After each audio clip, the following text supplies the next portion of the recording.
Hello, I'm Jody Brenner Ginsburg of Ginsburg Law Offices. Today I want to speak with you about carpal tunnel upper extremity injuries. We see these all the time with our clients, specifically those who do repetitive type work, whether you work in an office and doing typing on your computer, data entry, IT work, or you're working in production lines, repetitively doing wrapping or working in poultry plants, or whatever the case may be. You see this repetitive type motion in your upper extremities, wrists, and hands. And most of the time, what we find from our clients is that they notice some perhaps pain in their wrists and hands. Perhaps if it's getting a little bit worse, it might wake you up in the night. You might feel numbness and tingling in your fingertips. But most people do not always relate that to the work that they're doing. They sometimes think, oh, perhaps I did this at home, or maybe it's just something that's neurological, but it has nothing to do with my work. And you just try to go about your business. Please understand that in Georgia you have 30 days to report a work-related accident. And the biggest issue that people have with carpal tunnel is not reporting it timely because they sort of blow it off, for lack of a better term, for quite some time.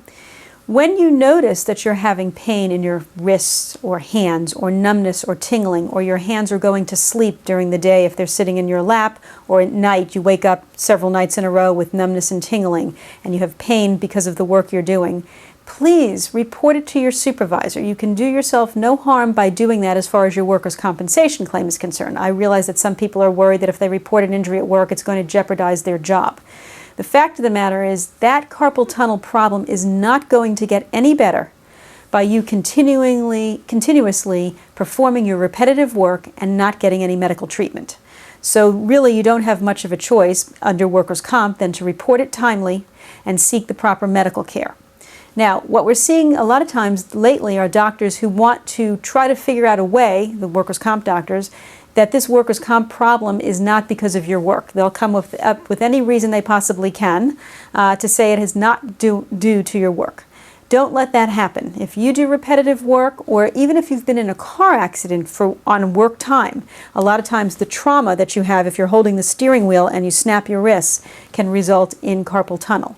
So don't let the doctors or your employer get away with trying to tell you this is not work related. It's always best to seek out our opinion and seek out your doctor's opinion under workers' comp, firstly, to see what's going on, or at the very least, please report your injury.